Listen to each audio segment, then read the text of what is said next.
welcome to Rhys-Davies.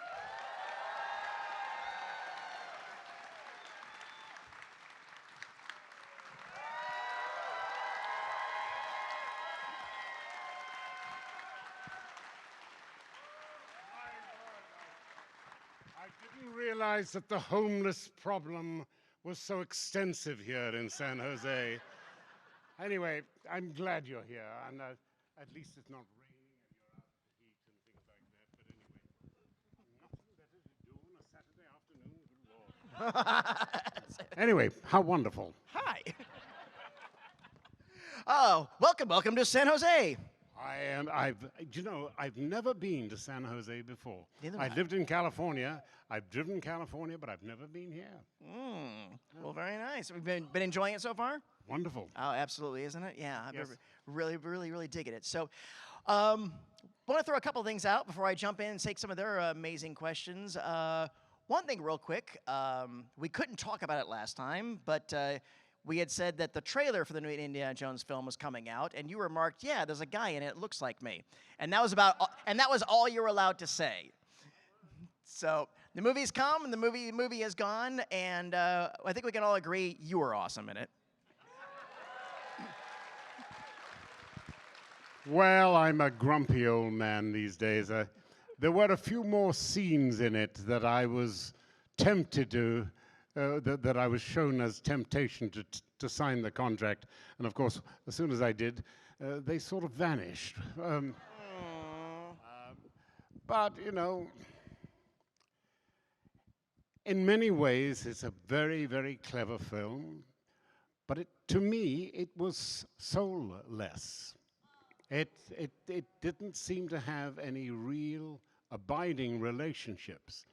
I think that wonderful moment when Karen comes in right at the end and literally steals the show with her. I mean, that is really the sort of an example of the nostalgia value that we should have had in the picture, really. Yeah. I mean, you don't wrap up a great Indiana Jones sequence with the last film, probably, without wanting to bring in all those wonderful echoes of the first one. And they were there, but pretty tenuous, and I admired it, but I was not moved by it terribly until Karen came in, and then one thought that was wonderful. Right. Like that. But like I said, we loved seeing Sala again. The best digger in Cairo, currently unemployed, and the boys are just making me a little saying, if you have your gardens that you need turned over or anything like that, just give us a call. It's Cairo, oh God, I've forgotten the phone number.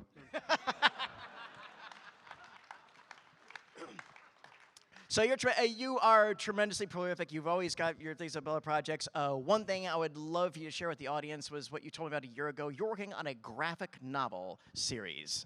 Look, two young men came up to me and said, John Rhys-Davies, we would like to make a comic book of your life.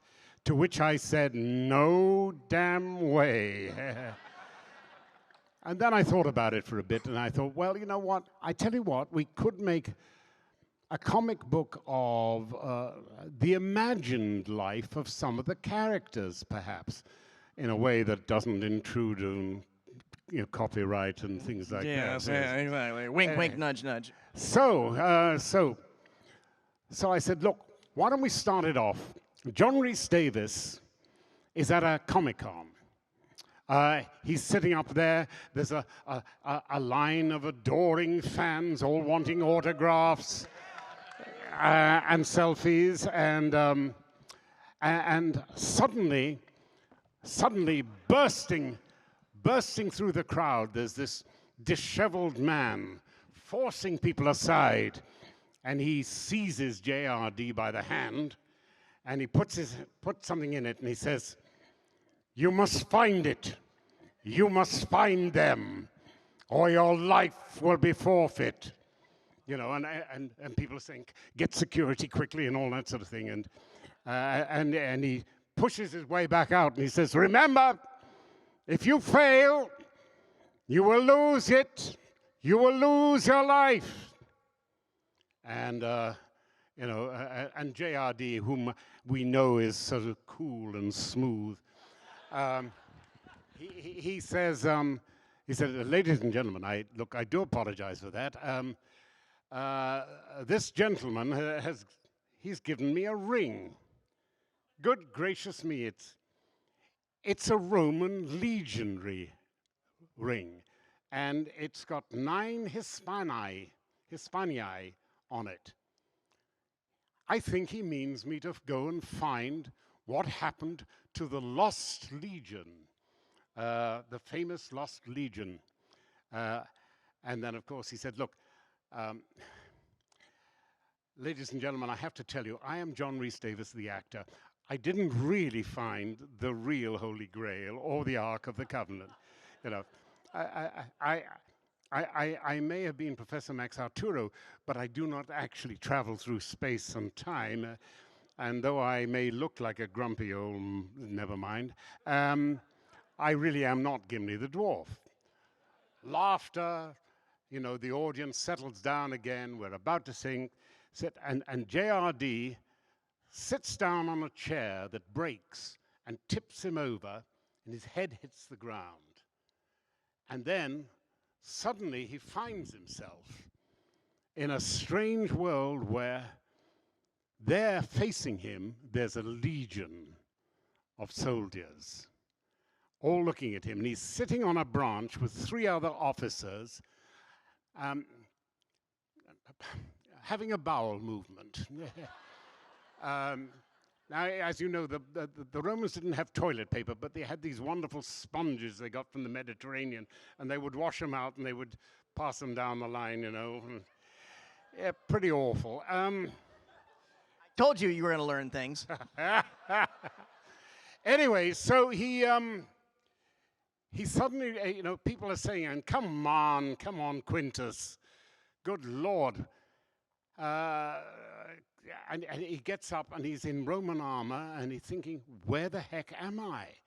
I mean, this is a dream. It must be a dream. And yet they are talking Latin. And I understand it. And he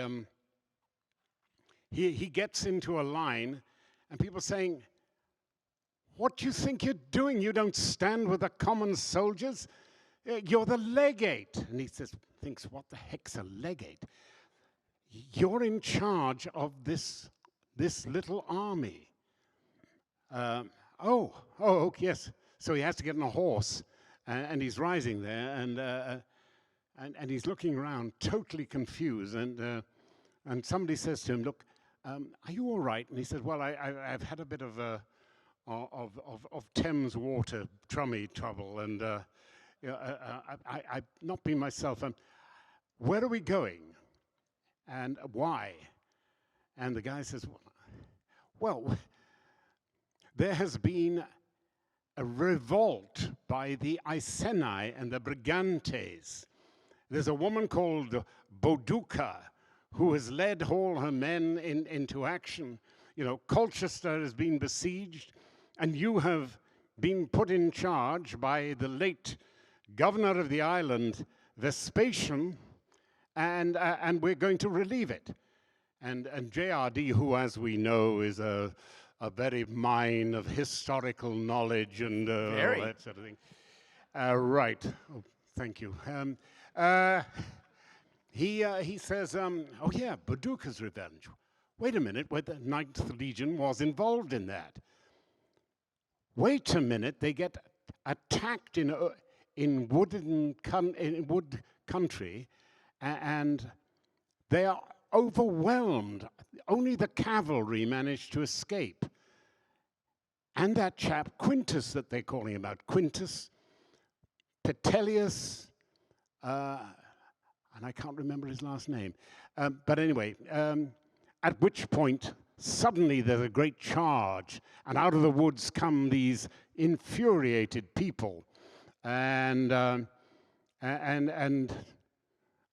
of course, JRD, being the coward that he is, but also being the man who knows what the outcome of this battle is, says to the cavalry, If you want to save your lives, follow me, and leads a charge off.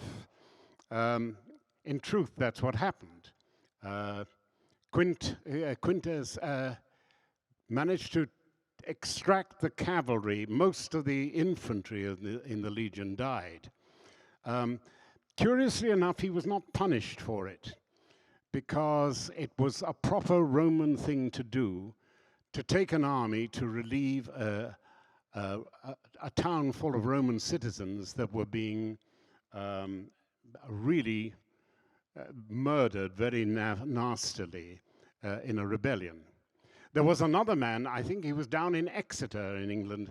He was also another general, and he huddled up with his troops in a defensive position.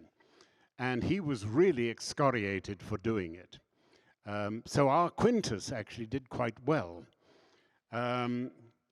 Anyway, he's riding along, and bang, he hits a tree, and suddenly he finds himself on the floor of the auditorium, and people are looking around at him and saying, "Are you all right?" And he's saying, yes, fine, fine." And he goes off to the hospital and has his brain checked, and it looks okay, but there's a strange-looking mist over one part of the brain. Is he going senile? Has he had a stroke? Is his brain damaged enough? Anyway, it goes on. And on and on and on.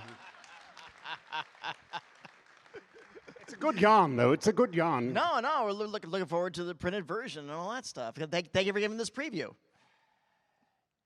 Yes, but don't mention the fact that I haven't touched it since we talked about it 10 months ago. Okay, all right. And they're getting very angry at me. Oh.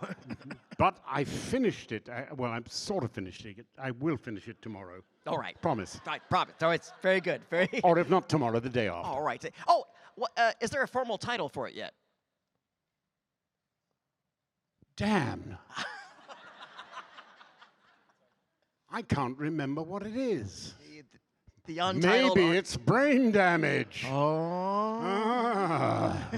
Oh, that's what it's called. Maybe it's brain damage. All right, write that down. There you go. Yeah, well, that's a good title.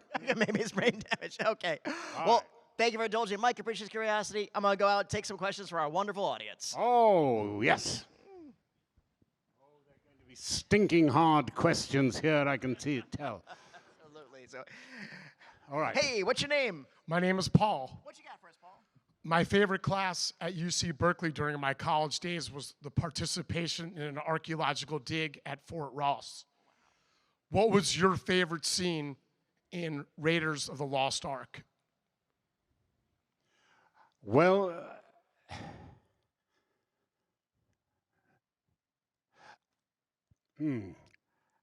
every day was different. Every day was a miracle. Every day was wonderful. It was like working with a young Mozart, really, Stephen. But in terms of archaeology and archaeological digs, one of the projects I'm working on is about your ancestors, everyone in this room's ancestor. And as part of doing it, I've been looking at Neolithic tools, and I've even got one or two Neanderthal tools from the Neander Valley. Archaeology interests me, history interests me, and I urge you all, particularly you young people, study history as much as you want to study science. You cannot understand the past and the present unless you understand the past.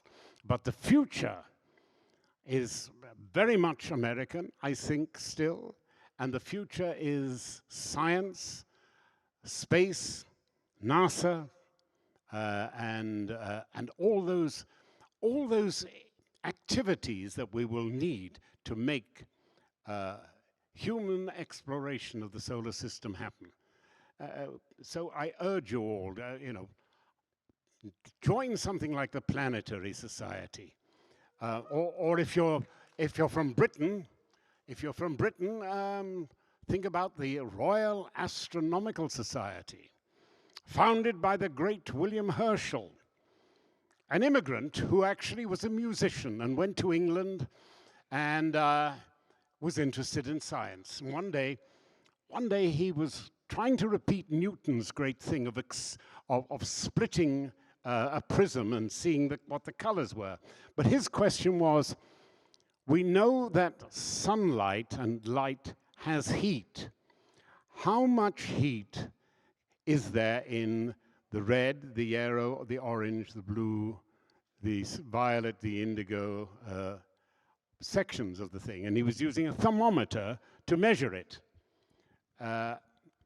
And he'd made his calculations and things like that, and he just pushed his thermometer out of the way for a second and was looking at his calculations and looked back at the thermometer, and lo and behold, it was registering a temperature.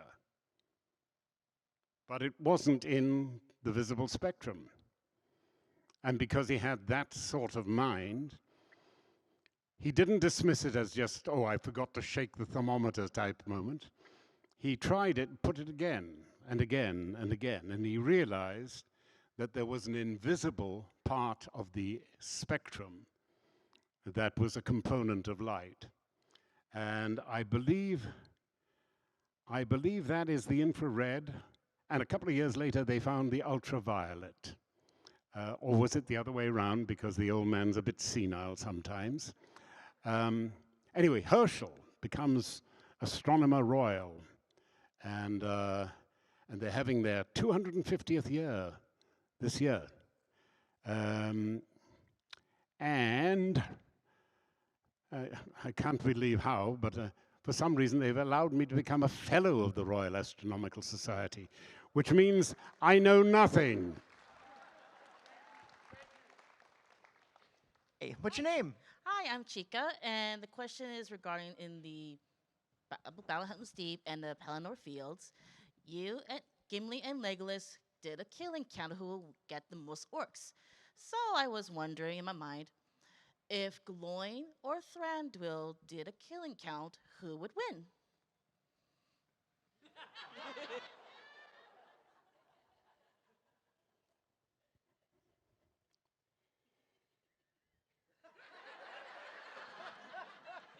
Congratulations, I have never seen him speechless. When it comes to mathematics and the mathematics of murder and murder, let me tell you that there is no one greater and more capable of inflicting damage on the enemy than one Gimli, Gloin's son. Does that answer your question, or are you going to be impertinent enough to question it? Because anyone can go like that.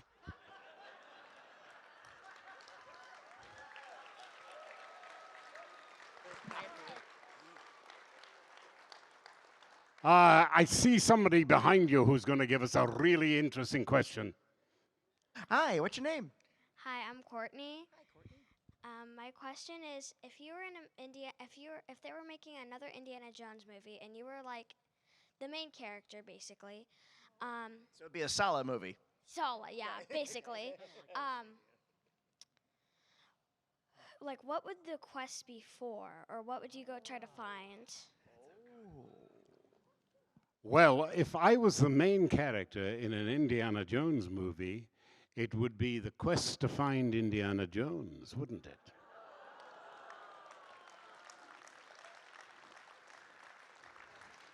And I would have to have some of my family with me. Now, by this time, Salah is a grandfather and probably a great-grandfather. So he would need a young assistant, his granddaughter perhaps, or his great-granddaughter to help him. But you see, there are mysteries out there. Let me tell you now. You know the story of Leda and the swan, don't you all? You know that. The great god Zeus came to Leda in the appearance of a swan and cuddled her. And as a result of that cuddling,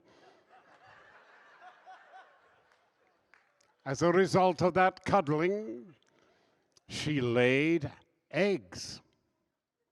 And out of the first one came the heavenly twins, Castor and Pollux. Out of the second one came Helen of Troy and her sister Clytemnestra. But it is not generally known that there is a third egg, an egg which has not hatched yet. And who knows what will happen when the third egg hatches. You see, we could do a splendid follow-up of that. You know about Helen of Troy. Helen of Troy was the most beautiful woman in the world. And all the Greeks really looked at her and fell in love with her and wanted to marry her. I say, wanted to cuddle her? What? No. Cuddle her? And what they decided to do was they took their signet rings off and they put a bowl in the middle of the thing and they all stood back and they said, the first person who can throw his signet ring in there will marry her, and we all swear that we will protect her from anybody else who tries to take her. And Menelaus, the brother of the great high king Agamemnon, won her, and she became his wife. But unbeknownst to them, there had been a difficulty amongst the goddesses. And three of the greatest goddesses decided to choose the most handsome young man on earth to judge which was the more beautiful of them. And of course, Venus decided she was going to win, and she said to him, look, if you pick me, I will give you the most beautiful wife of all times, and showed him a picture of Helen. Helen, of course, doesn't know anything about this and is not allowed to. So, after a while, Paris, and who lives far away in a place called Ilion, which is a different part. It's not. They weren't Greeks. They were foreigners further up the Mediterranean sort of way. And anyway, they came as an embassy. They came to meet the Greeks. They met Menelaus. Paris saw the queen, and he ran off with her. And all the Greeks decided that they would invade and destroy the great fortress of Ilion. And they did. And an entire civilization at Mycenae collapsed. When they came back, however, Agamemnon, the high king who had married Clytemnestra. You see, the problem was they got all the people together to go and invade that great northern city of Ilion, and they had bad winds, and they were sailing boats in those days, and so they couldn't get a wind that would take them up that way. And one of the high priests said, the only way you will get the right wind for your sailing will be if you, Agamemnon, sacrifice your newborn, lovely daughter. She was probably your age. And, of course, no man would do that, except a man so filled with ambition and desire for conquest. And this man killed his daughter on the funeral pyre. And as he cut her throat, the winds changed, and the fleet had the wind to take them off to that. But when he came back, he had to meet his wife. And his wife said, "Oh, how wonderful it is. 10 years you've been away. Come take your clothes off, take the armor off, hop into our lovely big bath, our pool, and I will personally look after you. And as soon as he'd got his armor off and got into the pool, she stabbed him to death, screaming revenge for her daughter. So, anyway, that's just the background. But you imagine,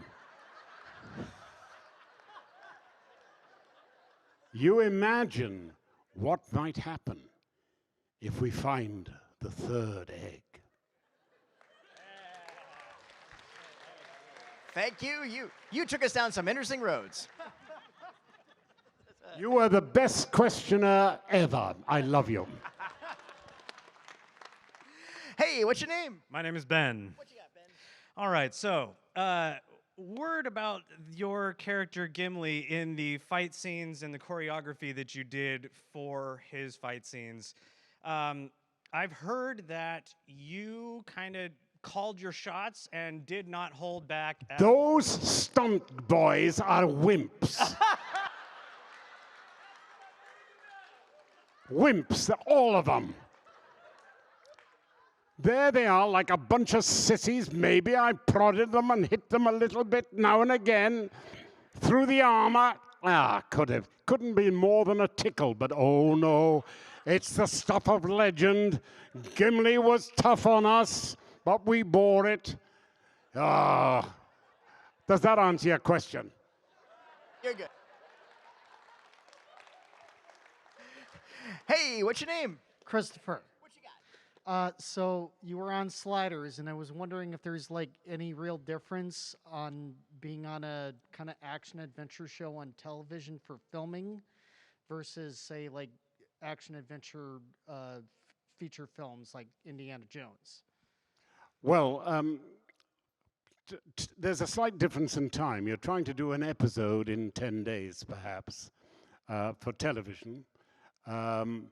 So the scale of things is different. But it's still the same thing. You've still got the stunt guys who are devising the trick, and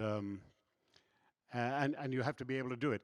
I have to say that there's a part of me that still hopes that we could revive dear old Sliders. But I was musing the other day about whether I could run and jump through the thing again. And I'm not sure I can run anymore. Or maybe I can.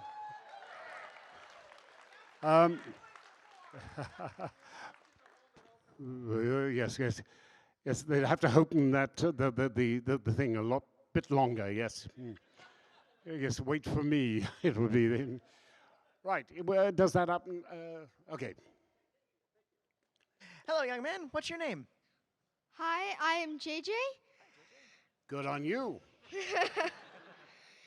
And so I know you've been in a lot of movies and you've traveled to a lot of places from, of course, New Zealand to wherever all the Indiana Jones movies are filmed. Yep. What movie is your favorite and what place? What movie is my favorite? The next one. Where there's nice people to play with and oh, please let the food be reasonable. I remember shooting in Bulgaria once in wintertime. It was some time ago. Bulgaria's really come on a pace, tremendous, very smart people. And it was so cold. It was really so cold that even with lots and lots of blankets on, the damp in the air, you could still feel the crystals of cold when you got into the bed, you know, the ice crystals. I remember going out one day and the makeup lady was crying. And I said, "What's the matter?" And she said, "The makeup has frozen. We can't touch anybody's face because the makeup literally is gone solid and is frozen." So they had to find a generator, and then it took about 2 or 3 hours to warm the place up so the makeup could freeze. Anyway, Never mind about the actors and the rest of us. Well, we were frozen too. Nice question. Thank you. Thank you very much. We are just about at time, so this probably have to Great. be a last question. Hi, come on up. What's Oh, your no, name? we haven't got the last question. Good Lord, there's a pile of people here. I know, but I'm only going to spend 25 minutes on each of them. That's all right. you can tell me to keep going, but when my stage manager says we gotta go, we gotta go. How's that? All right, we'll just keep going until someone tells us to stop. Okay, we'll do that. All We'll right. do that. Hey, what's your name? Benjamin, Come on, Ben. is there a movie that you've been in that you wish got more attention that isn't as famous as Lord of the Rings, but you wish were loved like Lord of the Rings is? Many years ago, I did a film in Hungary. The Hungarians put every bit of their foreign currency in it, and they put it in the hands of a director who was a con man. He actually ended up in prison. Anyway, and we had a couple of young people, young kids who were just starting in the business. A chap called Clooney, literally. And it was about a giant bear, the Ur bear. It's called Grizzly, I think. Or is it called Grizzly now? Grizzly 2, yes. 2, right. It came out finally, and we did this in 1985. I think it came out finally last year or the year before. I haven't seen it yet, but I'm told it's great. There you go. All right, we'll check Yes, that out. next All right. question. All right, okay. Come on. Hey, what's your name? My name is Alejandro. What was it like working with Timothy Dalton on The Living Daylights? I love Timmy. We worked together first in 1979 at the Theatre Royal, Belgrade Theatre in Coventry. So we worked together before. One of the great British actors of his generation who should have been a real superstar. I mean, doing Bond makes you a pretty big superstar, I would have thought. But somehow, apart from that, he never became as great a star as he could have been.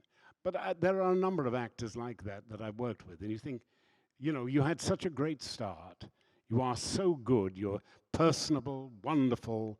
You've got a strong presence, great face. Women love you. Very important if you want to be a male star, let me tell you, yes. Never mind. Anyway, great fun. Thank you. All right. All right, I think I got the note. We can take 2 more. So, hi, No, what's your name? no, I'm sure we can do more than that. Come on. Okay, what you got? I'm Hannah. Nice to meet you. I just wanted to thank you for the impact that you've had on my life. I've gotten the pleasure of getting to talk to a lot of the other Lord of the Rings stars, and because of the impact that they had and the encouragement that they brought to me, I've been able to accomplish such great things in my life. I'm acting in my own movie alongside Lisa Wilcox from Nightmare on Elm Street. I became a pageant queen, and I've done so many incredible things, but now that I've been able to meet you, my question to you is, who was the most adventurous, and who did you have the most adventures with when you acted in Lord of the Rings? Which cast member? Well, I think it has to be Viggo, actually. Viggo is a natural wild man. I've told the story before, but we decided to spend the night on the location once, he and I, and they hadn't got any catering arranged for us. And Viggo said, "Don't worry," and he went off and he caught us a couple of trout in the stream, and we cooked them over the fire. Viggo. Yes. Yes. Hey. Hi, what's your name and what you got? I'm Darlene. Nice to meet you. I just wanted to ask you if you've gone on the Disney ride Indiana Jones and got to see yourself reprise the role of Sala, and if you've been able to enjoy it as much as we all have at Disneyland. I took my daughter there about 10 years ago. We got the VIP treatment, so we didn't have to stand in line, so she never heard it. Anyway, and they're doing a new one, I believe. But they haven't asked me to do it yet. I just have to say, beware the eye of Mara.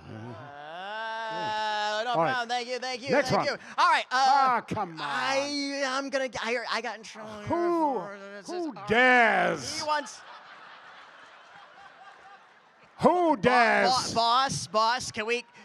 What? Do you tell us? One more question? Okay, one. Only one more question. She said we could do one more There question. may be one or two more. Just. Okay. Right. Okay. Now, where were we? Make it quick. Okay, what you got? What was it like voicing a nefarious supervillain as Man Ray in SpongeBob SquarePants? One of the great turning points of my career. What you Possibly got? downwards. What was it like working with Toshiro Mifune while on location in Japan while filming Shogun? Japan, wonderful. What was it like working with Toshiro Mifune? Oh, Mifune. Oh, he was wonderful. I loved Mifune. Very good. Okay. Okay, What next you got?